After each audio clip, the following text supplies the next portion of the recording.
누가복음 3장 말씀이 되겠습니다.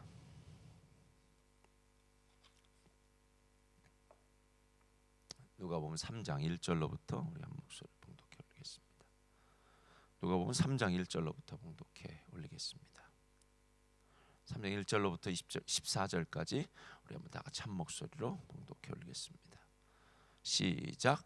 디베레오 황제가 통치한 지 15해 곧 본디오 빌라도가 유대 총독으로 헤롯이 갈릴리의 분봉왕으로 그 동생 빌립이 이두레와 드라고니 지방의 분봉왕으로 루사니아가 아빌레네아 분봉왕으로 안나스와 가야바가 대제사장으로 있을 때에 하나님의 말씀이 빈들에서 사가랴의 아들 요한에게 임한지라. 요한이 요단강 그 북은 각처에 와서 죄사함을 받게 하는 회개의 세례를 전파하니 선지자 이사야의 책에 쓴 바 광야에서 외치는 자의 소리가 있어 이르되 너희는 주의 길을 준비하라. 그가 오실 길을 곧게 하라. 모든 골짜기가 메워지고 모든 산과 작은 산이 낮아지고 굽은 것이 곧아지고 험한 길이 평탄하여질 것이요 모든 육체가 하나님의 구원하심을 보리라 함과 같으니라. 요한이 세례받으러 나오는 무리에게 이르되 독사의 자식들아 누가 너희에게 일러 장차올 진노를 피하라 하더냐. 그러므로 회개에 합당한 열매를 맺고 속으로 아브라함이 우리 조상이라 말하지 말라. 내가 너희에게 이르노니 하나님이 능히 이 돌들로도 아브라함의 자손이 되게 하시리라. 이미 도끼가 나무 뿌리에 놓였으니 좋은 열매 맺지 아니하는 나무마다 찍혀 불에 던져지리라. 무리가 물어 이르되 그러면 우리가 무엇을 하리이까? 대답하여 이르되 옷 2벌 있는 자는 옷 없는 자에게 나눠줄 것이요 먹을 것이 있는 자도 그렇게 할 것이니라 하고 세리들도 세례를 받고자 하여 와서 이르되 선생이여 우리는 무엇을 하리이까 하매 이르되 부가된 것 외에는 거두지 말라 하고 군인들도 물어 이르되 우리는 무엇을 하리이까 하매 이르되 사람에게서 강탈하지 말며 거짓으로 고발하지 말고 받는 급료를 족한 줄로 알라 하니라. 아멘. 하나님 아버지 감사합니다. 오늘도 주의 말씀 앞에 우리를 세워주시고 이 말씀을 통하여 다시 한번 하나님의 은혜를 누리게 하시니 감사합니다. 하나님의 능력과 은혜의 말씀이 우리의 삶을 변화시키게 하시고 매일매일 똑같이 반복되어지는 실패와 실수의 삶이 아니라 주님의 은혜 안에서 승리하는 삶 그리고 천성을 향하여 나아가는 순례자의 삶을 사는 우리들 되게 하여 주옵소서. 예수님의 이름으로 기도드립니다. 아멘. 할렐루야. 목요일 새벽 예배가 제일 힘들어요. 금요일은 이제 주말이 될 것 같고요. 월요일은 힘이 남는데 목요일쯤 가면은 이 바이올 리듬이 좀 떨어질 때가 있습니다. 그러나 오늘도 이 새벽에 다시 한번 우리의 마음과 뜻과 힘과 성품을 다하여 주님의 능력의 말씀으로 새로워진 귀한 새벽 되시기를 주님의 이름으로 축원드립니다. 누가는 의사였습니다. 직업이 의사예요. 의사였기 때문에 아주 섬세하고 또 논리적이고 또 의사만이 가지고 있는 어떤 그런 성품적인 측면이 있었겠죠. 누가는 또한 역사가였습니다. 이 말은 무슨 뜻이냐면 역사학자들이라는 역사가라는 뜻은 언제 어디서 누구에게 어떤 사건이 이루어졌는지에 대해서 정확하게 기술하는 것을 이 사명으로 갖고 사는 사람들이 역사학자들입니다. 그러니까 역사적 사실, 역사적 신빙성, 역사적인 것들을 증명하는 일입니다. 그래서 누가는 처음 예수님의 탄생하실 때에도 역사적으로 그 당시가 어떤 때였는지에 대해서 얘기하지만 오늘도 똑같이 예수님의 봉생의 사역을 시작하는 이제 요한의 사역과 함께 예수님의 사역이 시작되어지는 이때에도 요한은 역사적인 그런 관점에 대해서 정확하게 기술하고 있습니다. 디베레 왕제가 통치한 지 15해 곧 본디오 빌라도 유대 총독으로 헤롯이 갈릴리의 분봉왕 그 동생 빌립이 이두레와 드라고니 지방의 분봉왕으로 루사니아가 아빌레네 분봉왕으로 안나스와 가야바가 대제사장으로 있을 때에라고 그렇게 얘기하는 거예요. 사람마다 자기 성품이 있어요. 그래서 그 성품이나 은사를 따라서 일하는 겁니다.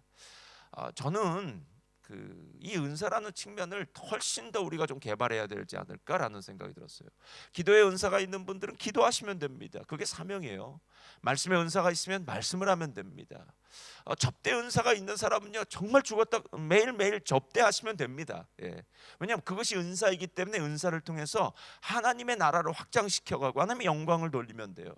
돈 버는 게 은사인 분이 있습니다. 여러분 돈 버셔야 돼요. 대신 모든 은사와 똑같이 돈 버는 것이 목적이 되어서는 안 됩니다. 여러분 그 돈을 통해서, 돈 버는 것을 통해서 하나님의 나라가 확장되어지고 이웃을 향해서 하나님의 사랑이 증거되어지는 것, 이것이 되어야 돼요. 그러니까 모든 사람에겐 모든 은사가 있어요. 근데 가끔 이렇게 물어봅니다. 목사님, 저에게는 무슨 은사가 있는지 잘 모르겠습니다라고 얘기해요. 그런 분에게 제가 해드리고 싶은 말이 있습니다. 지금 하는 일을 잘하면 됩니다. 이 말이 무슨 말이냐면요, 자기가 어떤 위치에 있는지 그 일을 열심히 하면 은사는 또 개발되어집니다. 제가 보니까요, 부모가 되는 은사가, 되었다라는 것은 자녀를 믿음으로 양육하는 일을 하라는 것입니다. 그래서 믿음으로 양육하는 일을 잘 하면 돼요. 그것이 은사다 아니다라는 것을 떠나서 나에게 맡겨진 일이기 때문에 최선을 다하면 됩니다. 나에게 지금 어떤 직업이 맡겨졌다면 그 일에 최선을 다하면 됩니다. 여러분, 다른 것에 한눈을 팔고 나는 지금 없는데 저것은 어떨까, 이것은 어떨까, 이런 고민할 필요가 없습니다. 고민할 시간에 기도하시기를 주님의 이름으로 부탁드립니다. 그래서 오늘 이 역사학자인 누가가 이렇게 세상에 있는 이 모든 것들을 통해서 보는데요, 지금 나와 있는 이름이 나와 있는 이 모든 사람의 특징은 권세자, 권위자, 궁정이나 성전이나 높은 곳에 사는 사람들이라는 거예요. 그러니까 세상적인 관점으로 보면은 세상을 다스리는 자가 바로 이런 사람들처럼 보이지만, 하나님의 관점으로 보면 이 사람이 진짜 세상을 다스리는 사람이 아니라 그 다음에 나온 이 사람이 바로 오늘 하나님이 보고 싶어하고 하나님이 말씀하고 싶어하는 사람이 등장합니다. 그것이 누구냐면 하나님의 말씀이 빈들에서 사가랴의 아들 요한에게 임한지라. 요한에 대한 얘기하고 싶어하는 거예요. 여러분, 스캇 모리슨 총리가 호주의 총리입니다. 그러니까 대표자 같아요. 그 사람이 여기에서는 그래서 정치인이니까요, 이 나라를 이끌어간 사람일 수 있어요. 루퍼 머독이나 이런 사람들이 호주 사람입니다. 그런 사람들이 전 세계 매스미디어를 붙들고 흔드는 사람이에요. 유명한 정치인이 그럴 수 있고요, 유명한 기업인이 그럴 수 있고요, 또 유명한 운동선수가 그럴 수 있고요. 그런 사람들은 뭐 매스컴을 타거나 유명세가 있거나 또 권력을 가지고 다스릴 수 있습니다. 그러나 여러분, 하나님이 진짜 보고 싶어한 사람은 그런 사람이 아닌 거예요. 하나님이 보고 싶어한 사람은 하나님의 선지자입니다.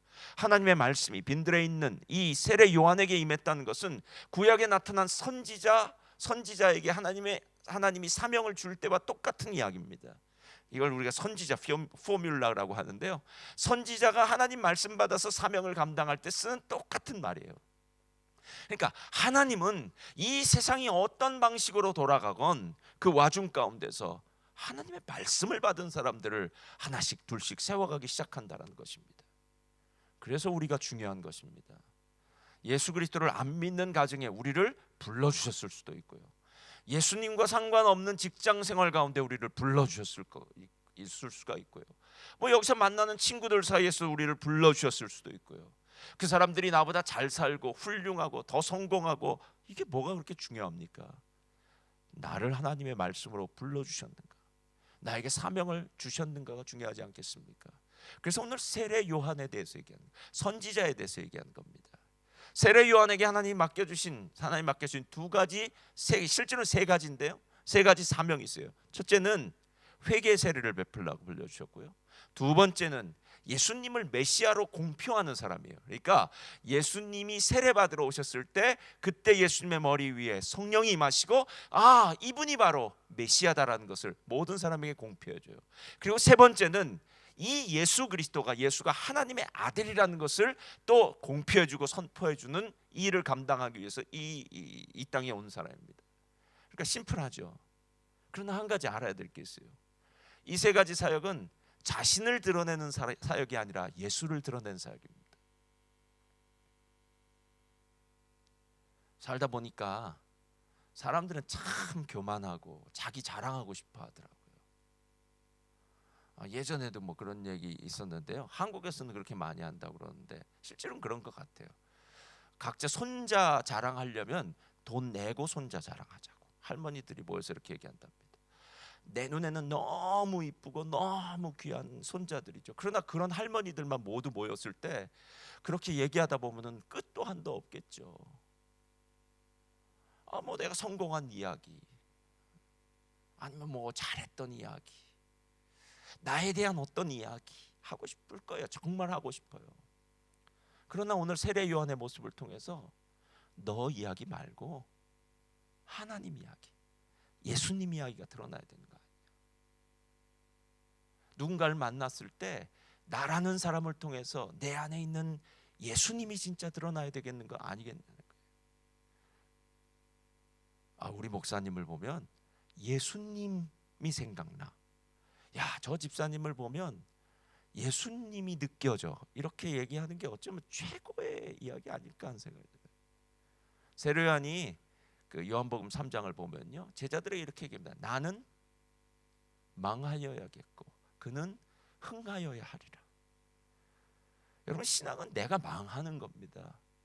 내가 성공하는 게 아니에요. 하나님, 내가 성공하면 하나님 나라에도 영광이 아닙니까? 이건 우리식이죠.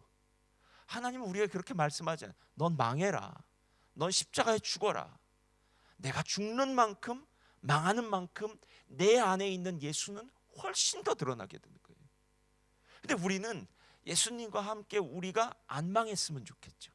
우리가 성공했으면 좋겠죠. 잘났으면 좋겠죠. 그러나 끊임없이 사도 바울이 이야기했던 것처럼 나는 날마다 죽노라. 내 정과 욕심을 십자가에 못 박는다. 그리고 성경의 사람들의 마지막은요, 모두 다 순교했어요.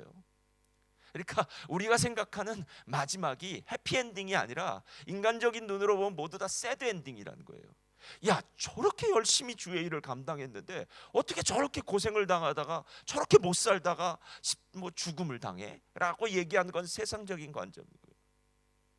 그들의 순교마저도 그들을 통해서 예수님이 드러나는 것, 어쩌면 사는 것 죽는 것 모두가 다 예수님이 드러나는 것이 되어야 되지 않을까 하는 거예요. 이게 세례 요한의 세 가지 사역이에요. 그 중에 오늘은 첫 번째 사역만 얘기해요. 회개의 사역입니다.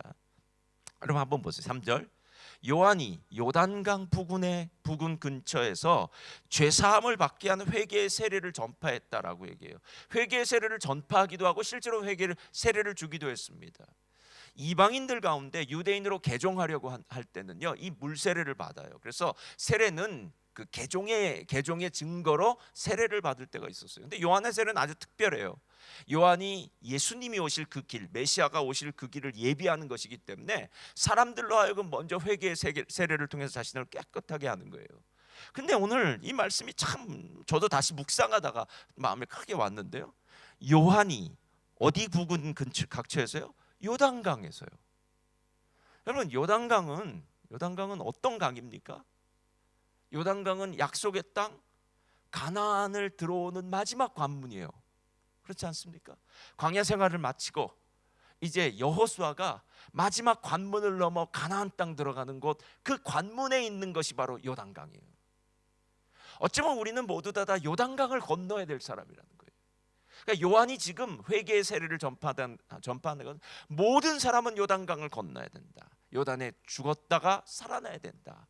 요단에서 자기 진정한 회개를 해야 된다. 진정한 옛성품, 옛사람은 죽고 새 사람으로 탄생해야만 가나안 땅, 약속의 땅에 복을 누릴 수 있다라는 것 아닙니까? 그러니까 요한의 얘기예요.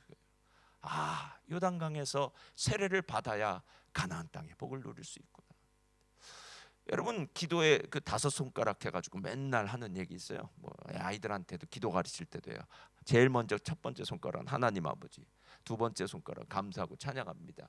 세 번째 손가락은 제일 길지만 이게 뭐죠? 키만 크고 싱겁기만한 나 같은 모습, 나의 이 모습 용서하여 주옵소서. 네 번째는 언약의 손가락이니까요, 도와주옵소서. 약속의 말씀으로 도와줘. 마지막은 예수님의 이름으로 기도합니다. 새끼손가락 걸고 하듯이요. 이 기도 5손가락 기도를 가르쳐 줄 때 중간에 제일 멀뚱멀뚱 커가지고 매일 죄만 저지르는 우리의 모습을 회개해야 된다는 거예요. 여러분, 우리는 죄 지을 시간이 없어서 죄를 못 짓는 것이 아니라 실은 하나님을 생각하지 않고 사는 모든 삶이 우리에게는 죄예요. 끊임없이 내가 살아나는 죄요. 이기적인 죄, 개인적인 죄, 정말 하나님의 사랑을 품지 않고 내 멋대로 내 마음대로 살아가는 죄. 항상 기뻐하라, 쉬지 말고 기도하라, 범사에 감사하라. 이는 그리스도 예수 안에서 너희를 향하신 하나님의 뜻이라고 얘기하잖아요. 그럼 이제 스스로에게 물어봐야 돼요. 항상 기뻐합니까? 항상은 아니죠. 누가 나한테 힘들게 하면 안 기쁘죠. 쉬지 말고 기도하나요? 순간순간 하나님께 계속 물어보고 기도하나요? 언제 이런 기도 드리냐면요, 낯선 곳에 여행 가면 기도해요. 왜냐면 무슨 일을 만날지 모르니까, 하나님 지금 제가 여행 왔는데 이거 낯선 곳입니다. 정말 어떻게 해야 될지 모르겠습니다. 그리고 또 누구 만나면 또 이 사람 어떻게 해야 될지 모르겠습니다. 이 다음 길은 어떻게 가야 돼? 이럴 땐 매일 기도해요. 그러나 자기가 아는 일 가운데선 죽었다 깨나도 기도 안 해요. 범사에 감사하십니까? 모든 일에 감사로 드려. 감사는 월급날 감사하는 거죠. 하나님 감사합니다. 우리 아이가 성적표 잘 받았을 때 감사하고요. 나머진 일들은요, 그날은 안 감사하죠. 뭐가 그렇게 매일 감사할 일이 있습니까? 근데 항상 쉬지 말고 범사에라는 말은 우리 매일매일 삶 가운데 한순간도 하나님을 놓치지 말라는 것인데요, 너무나 많은 순간에 하나님을 놓치고 사는 것. 왜 요단강을 반드시 건너야 돼? 우리의 기도 가운데 건너야 되냐 하면, 끊임없이 우리는 회개할 수밖에 없는 거예요. 다시 한번 주님, 부족하고 연약한 자 다시 예수 그리스도의 거룩한 보혈로 깨끗하게 씻어 주시옵소서. 할렐루야. 이 기도가 우리의 기도의 중심이 있는 거예요. 예수의 보혈을 의지하고 예수의 보혈을 뿌리고 바르고 덮고 예수의 보혈로 깨끗하고 정결하게 우리를 씻어 주옵소서. 이 이야기가 우리의 기도 가운데 끊어지지가 않아요. 끊어지지가 않아요. 오늘 요한이 회개 세례에 대해서 얘기하면서 뭐라고 이야기합니까? 회개에 합당한 열매를 맺어라라고 얘기해요. 저를 따라하시기 바랍니다. 회개는 공허한 외침이 아니라 변화하는 삶입니다. 공허한 외침이 아니에요. 하나님을 향해서 나 회개했습니다, 회개하겠습니다, 이런 게 아니라 아주 구체적이고 아주 실제적이에요. 오늘 세 부류가 나옵니다. 무리, 그리고 세리, 그리고 군사들이죠. 군인들. 무리, 세리, 군인들이에요. 무리들에겐 뭐라고 이야기합니까? 두 벌 옷 있으면 한 벌 나눠주어라. 먹을 것 있으면 나눠주어라. 이건 이웃사랑을 의미해요. 그러니까 오늘 회개는 무엇이냐? 너의 삶 가운데 이웃사랑하는 거 나누고 살아라라는 거예요. 두 번째, 군인들이 세리들이에요. 세리들에게는 너희들이 받을 것만 받아라 이렇게 얘기해요. 늑증치 말라는 건 뭐냐면은 당시에 세금이 정해졌을 거 아니에요. 근데 이 세리들은 일단 세금이 정해지면 자기가 원하는 만큼 더 붙여가지고 사람들에게 이렇게 뭐 더 착취하는 거죠. 실제로 그 누가복음 1장에 나와 있는 그 가이사 아구스토의 뭐 이렇게 그 가이사 호적을 정리하게 하는 모든 이유는 무엇이었냐면 세금 걷기 위한 이유 아니었어요. 그러니까 세리는 어떻게 하면 돈 많이 벌 수 있는지 너무나 잘 알아요. 세 번째, 군인은 강포하게 굴지 말래요. 그래서 부정한 것이나 이렇게 해서 폭력으로 다른 사람의 것들을 탈취하지 말래요. 군인은 힘이 있지 않습니까? 게다가 주둔지에서 정복지에서 있는 이탈리아의 군인, 로마의 군인 얼마나 힘이 있겠습니까? 사람들한테 그냥 뭐 자기 힘을 가지고 무엇인가 뺏을 수 있는 것 아닙니까? 이 세 가지는요, 실제로 이웃사랑에 대해서 얘기하고 있는 거예요. 그러니까 성경은 언제나 그 안으로 들어가면은 원칙밖에 없어요. 내 마음과 뜻과 힘을 다하여 하나님 사랑하고 내 이웃을 내 몸같이 사랑하라. 이 시대의 가장 큰 두려움은 무엇이냐면요, 저나 여러분 다 똑같을 거예요. 개인주의가 되는 거예요. 특별히 호주에 살면서는요, 개인주의가 더해요. 아르헨티나는 마떼차라는 것이 있습니다. 마떼 아마 들어보셨을 거예요. 마떼차는 차가 아니라요, 마떼 이렇게 그 통이 있으면 그 마떼는 거기다가 그 제르바라고 해서 이 풀잎 같은 걸 이만큼 넣고요. 그 다음에 물을 부어서 그 다음에 이걸 서로 돌려 먹는 거예요. 이제는 안 돌려 먹겠네요. 이 코로나 때문에. 그렇죠. 예전에 어렸을 때 저희가 유치원 다닐 때인가요? 그때 우리 애인가 조카인가 그때 뭘 마시고 있어서 한국식으로 생각했죠. 같이 마시자고 했더니 싫다는 거예요. 내 건 내가 마신다는 거예요. 위생적으로 그 말이 맞아요. 이해가 가요. 근데 위생적으로 맞는 것하고 삶이 그렇게 내 건 네 거 다 가르는 건 틀리잖아요. 두 개 있으면 나눠줘야 되는데요, 내 주머니에 딱 넣어두고 아니야, 이건 내가 먹을 거야 라고 얘기하잖아요. 한국 사람들의 삶 가운데는 우리라고 얘기해요. 엄마도 우리 엄마예요. 그리고 우리 집이에요. 우리 거예요. 우리 교회예요. 이 우리라는 말이 너무 많아요. 그러나 호주 사람들의 교회나 갔을 때 우리 교회라고 하는 적은 없어요. 내가 다니는 교회죠. 왜 우리 교회예요? 어느새인가 우리도 모르게 위생적인 측면이란 반드시 각자 나눠야 하는 건 당연하지만 함께 사는 것이 아니라 개인주의적인 것, 또 개인주의적인 것이 조금 더 지나치면 이기적인 것이 되는 거죠.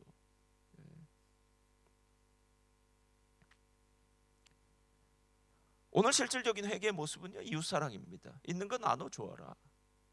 내가 이웃에게 어떻게 대할지 잘 생각해 봐라. 힘이 있다고 힘으로 대하지 말아라. 그리고 네가 이웃들을 생각해서 그들 오늘 세리 같은 경우는요, 제발 좀 너희들이 그 악한 짓 좀 하지 말아라. 세리는 그 당시에 아주 악한 죄인의 표본이었어요. 악한 짓 하지 마라. 그래서 정말로 하나님이 만들어 주신 아름다운 세상을 만들어라. 이스라엘은 실질적으로 가난에 대한 구제라는 것이 없었던 이유는요, 왜냐하면 시스템으로 그렇게 만들었기 때문에 그래요.